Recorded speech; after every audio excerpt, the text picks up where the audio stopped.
Assalamualaikum warahmatullahi ta'ala wabarakatuh. My name is Iman Hafiz, and today Group I will present about the renewable energy, which is the topic is wind energy. We proceed to the introduction of wind energy. Okay, firstly, to understand wind energy, we first look at its definition. Wind power is the conversion of one kinetic energy into mechanical energy, and finally into electricity. But where does it come from?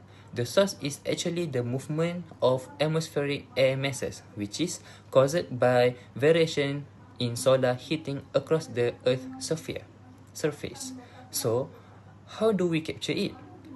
It's a simple two-step process. Firstly, the wind turns proper light blades around a rotor. Then, that spinning rotor drives a generator through a main shaft to create the electricity we use. There are key physics we need to know in wind energy. Wind energy converts kinetic air movement driven by solar heating into electricity. As wind turns the rotor blades, as internal generator creates power. Crucially, power varies with the cubic power of wind speed. If speed doubles, power increase at 4. However, per Beck's law, the maximum theoretical efficiency for any turbine is capped at 59.3%. Greetings, my name is Sedu. Today I'm going to present about policy energy in Malaysia. We have a few policies which are Malaysia Renewable Energy Roadmap, where their target is to bring renewable energy to 31% by 2025 and by 40% at 2035. And next are the National Energy Policy 2022 to 2040 and also National Energy Transition Roadmap, which carries 2023 to 2050, where their motive is to move away from fossil fuels and towards cleaner energy sources. And next is the Renewable Energy Act 2011, where the feed-in tariff (FIT) policy that it is introduced to energy producers in a fixed rate of electricity supply. And next is the future possibilities, where Asian countries are bringing up offshore wind as a new energy sources. Next, we'll have a look at the current trends in Malaysia, where solar energy are growing very fast in the Malaysian market, and governments are trying to implement the usage of solar in Malaysians.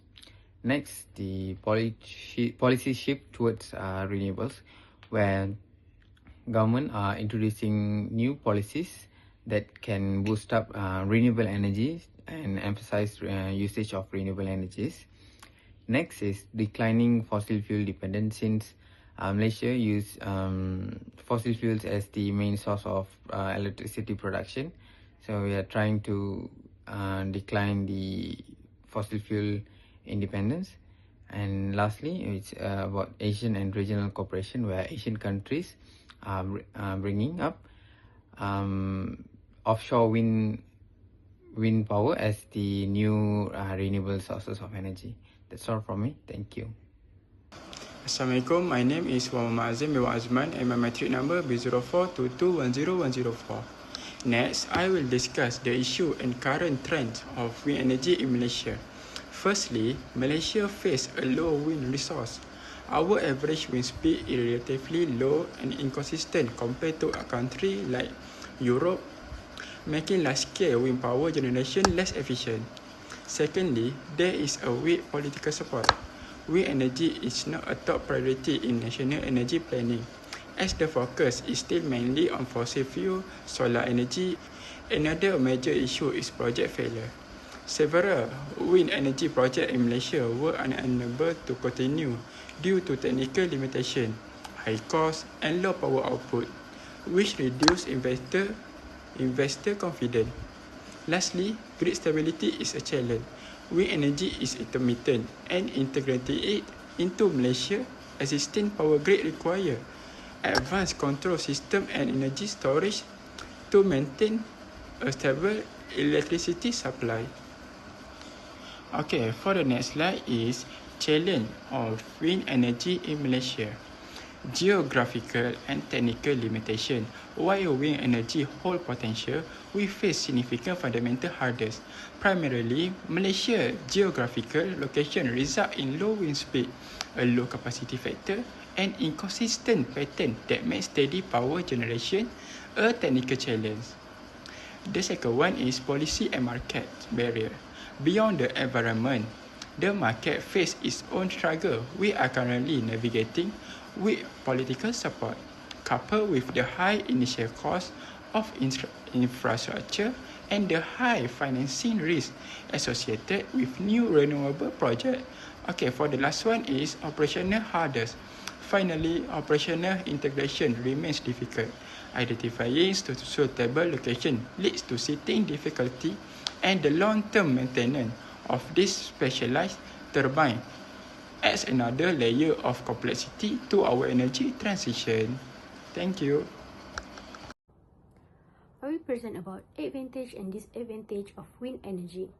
For advantage, number one is environmental benefit. Wind power produces no air pollution, no greenhouse gases, and does not pollute water with mercury. It also requires no water for operation, unlike many traditional plants. Number two is economic development. Wind project brings jobs to rural communities, increase local tax revenue, and lead to the purchase of local goods and services. Number three is fuel diversity and conservation. It is a domestic and inexhaustible energy source. It's small. Dispersed design also helps reduce the risk of supply disruption. Number four is cost stability. Wind energy offers flat rate pricing, acting as a hedge against the volatility of fuel prices, like natural gas. It is described as inflation-proof because the fuel, which is wind, is free. For disadvantage, number one is intermittent and grid issues. Wind is an intermittent power source. It only produces electricity when the wind blows. This requires higher system operating costs and debate over how much backup generator is needed. Number two is seating and public resistance. NIMBY, not in my backyard, is a major hurdle with residents often resisting projects due to the visual impacts, noise, and concern about bird strikes. Number three is remote location.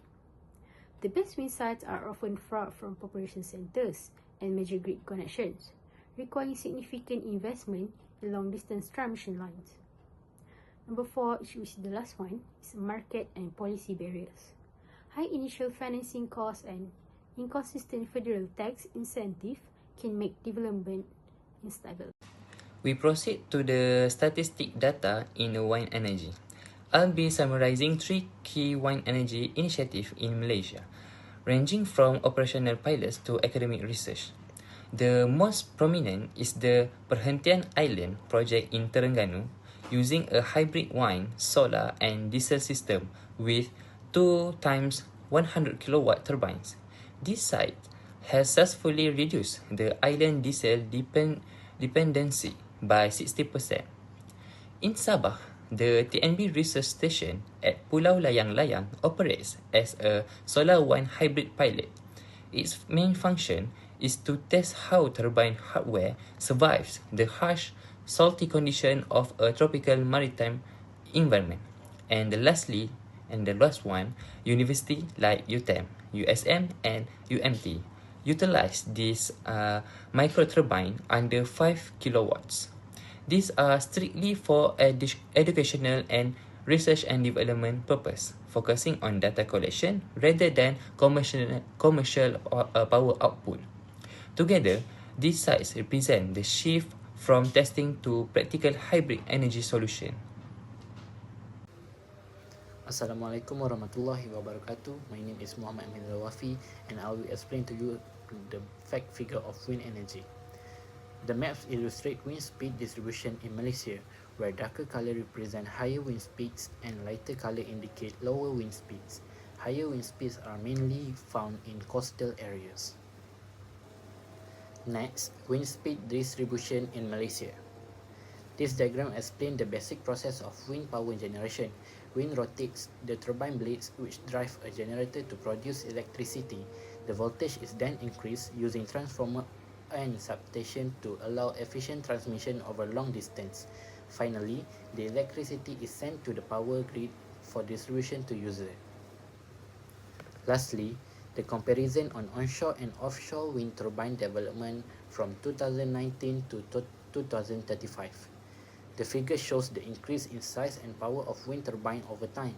Offshore turbines are larger and generate more energy than onshore turbines due to stronger wind conditions. That's all from us. Thank you.